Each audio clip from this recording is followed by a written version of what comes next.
Hello, hello, hello. Hello. Thank you. Thank you very much. Thank you. Thank you. Everybody, please have a seat. Thank you. Thank you so much. Thank you so much. Well, it is wonderful to be back in Iowa, and thank you for arranging perfect weather these last couple of days. I have just been having a great time. I want to first of all make just a few acknowledgments. Richard Avenarius, who's the mayor of Piasta, please, where are you, Mr. Mayor? Is he? Well, he was here. Give him a round of applause anyway.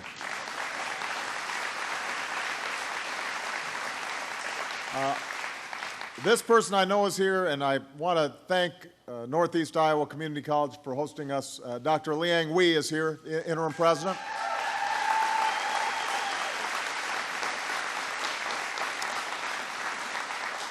I've got a number of members of my cabinet who are here. All of them do outstanding work day in, day out, so I couldn't be prouder of them. First of all, this guy you should be a little familiar with because he used to be the governor of this great state, Secretary of Agriculture Tom Vilsack.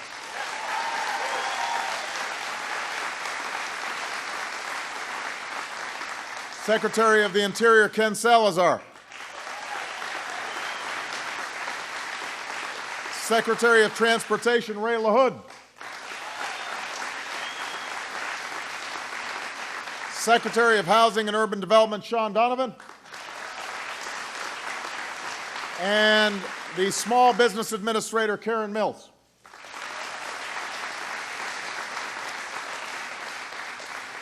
Well, this is an outstanding crowd, and I don't want to stand in the way of a lot of good work that's going to be done, so I'm going to just make some brief remarks at the top. We've got small business owners here. We have farmers. We have ranchers, public servants, clean energy entrepreneurs, and community organizations from all across rural America. And I'm here because I want to hear from you, and my cabinet wants to hear from you. There are two things that I know for sure. America is going to come back from this recession stronger than before. That I'm convinced of. I believe that.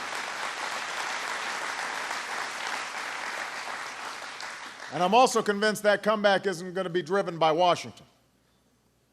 It is going to be driven by folks here in Iowa. It's going to begin in the classrooms of community colleges like this one. It's going to start on the ranch lands and farms of the Midwest, in the workshops of basement inventors, and the storefronts of small business owners. And that's why I'm here today. Obviously, we're going through tough times right now. I don't have to tell you that. A lot of folks are looking for work. Even if you have a job or a small business or a farm, you're maybe getting by with fewer customers or making do with fewer shifts or less money in tips. And for a lot of families in rural parts of the country, these challenges aren't new. For a long time, longer, you've known what it means to face hardship. But we also know that while times may be tough, our people are tougher. You know how to make it through a hard season. You know how to look out for each other in the face of drought or tornadoes or disasters, looking out for each other until we reach a brighter day. And that ethic, that kind of honor and self-discipline and integrity, those are the values that we associate with small towns like this one. Those are the values that built America. And while we've taken some hits, this country still has the best workers, the greatest farms, the top scientists and universities, the most successful businesses and entrepreneurs in the world. So as I've been saying over the last couple of days, there's nothing wrong with this country. We'll get through this moment of challenge. The only question is if, as a nation, we're going to do what it takes to grow this economy and put people back to work right now. And can we get our politics to match up with the decency of our people?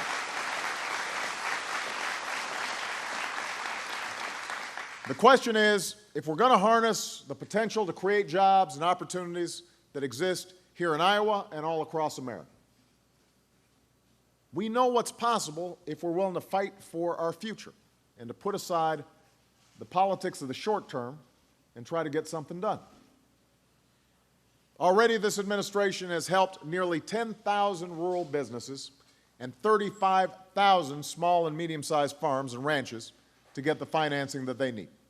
That's already happened. And that means a restaurant owner can bust down a wall and set up some more tables. It means a family farm can buy a new piece of equipment to get more product to market. And that puts people to work today. Now, just as the interstate highways knitted the country together 50 years ago, we've also got to do some new things to meet the challenges of the 21st century. We need to expand the reach of broadband, high-speed internet, to 7 million more people and hundreds of thousands of businesses in rural communities. And by taking that step, it's making it possible for folks to take classes and train for new jobs online. It's helping people sell goods, not just down the street, but across the country and around the world. We've invested in clean energy, like advanced biofuels, so that we're moving from an economy that runs on foreign oil to one that runs on homegrown American energy. That's a whole new industry that's taking root here in Iowa and across rural America.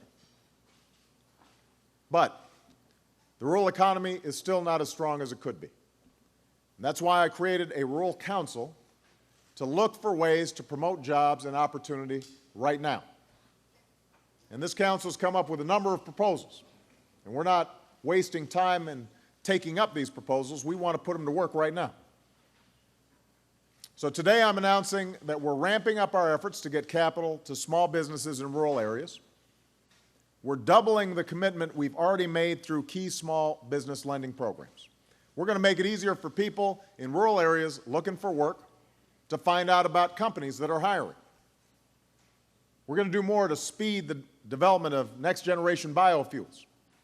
And we're going to promote renewable energy and conservation.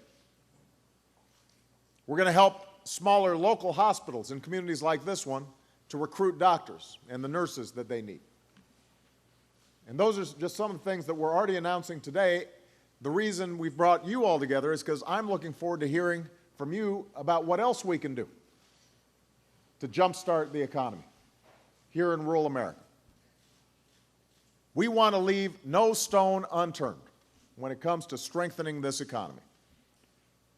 And we're going to be able to do a lot of stuff administratively. All the proposals we're making today didn't require new laws. It just means that we're doing things smarter. We're eliminating duplication. We're allocating resources to places that we know are really making a difference.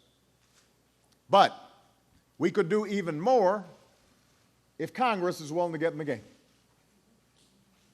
There are bipartisan ideas, common sense ideas, that have traditionally been supported by Democrats and Republicans that will put more money in your pockets, that will put our people to work, that will allow us to deal with the legacy of debt that hangs over our economy. I want to cut the payroll tax again to help families make ends meet. That's meant an extra $1,000 in the pockets of typical American families. That means more customers for your business, more buyers of your products. I want to pass a road construction bill to put tens of thousands of people to work all across America. We've got young people returning from Iraq and Afghanistan with incredible skills. 25-year-olds who've led platoons. 26-year-olds handling equipment that costs hundreds of millions of dollars. Well, let's connect them to businesses that can use their talents right now. We should pass trade deals that will level the playing field for American companies, and no folks benefit more than rural Americans when it comes to our trade. That's the reason that our agricultural sector is doing incredibly well. And that has spillover effects, ripple effects throughout the economy here. But it also benefits manufacturing. And we've got folks in America driving Kias and Hyundais. I want to see folks in Korea driving Fords and Chryslers and Chevys.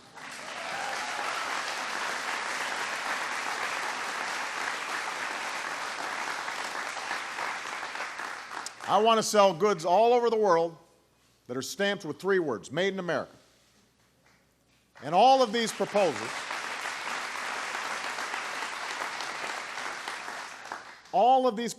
will make a difference for rural communities. The only thing that is holding us back is our politics. The only thing that's preventing us from passing the bills I just mentioned is the refusal of a faction in Congress to put country ahead of party. And that has to stop. Our economy cannot afford it. Our economy can't afford it.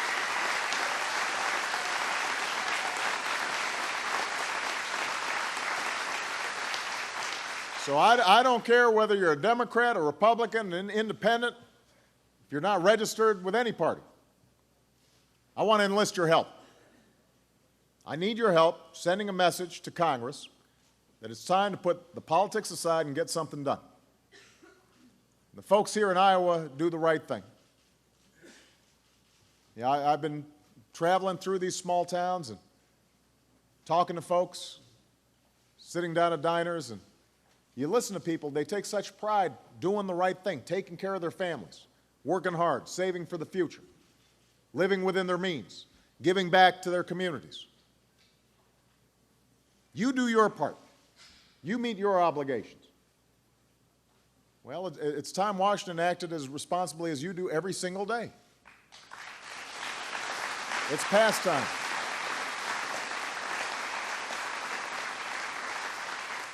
We've got a lot of work to do, and the only way it'll get done is if Democrats and Republicans put country ahead of party and put the next generation ahead of the next election.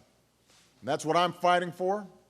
That's why I'm out here visiting communities like this one, and Decorah, and small towns in Minnesota and Illinois. I'm convinced, I've seen it. When we come together, there's no stopping this country. And there is no stopping it.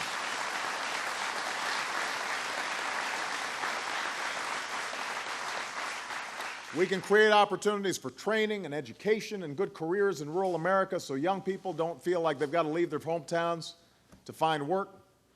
We can strengthen the middle class, restore that sense of economic security that's been missing for a lot of people for way too long. We can push through this period of economic hardship, and we can get to a better place. That's why we're here together. That's what this forum's all about. So I appreciate all of your participation. I expect great ideas coming out of these breakout sessions. I'm going to join a couple of them. Let's get to work. Thank you very much. Thank you.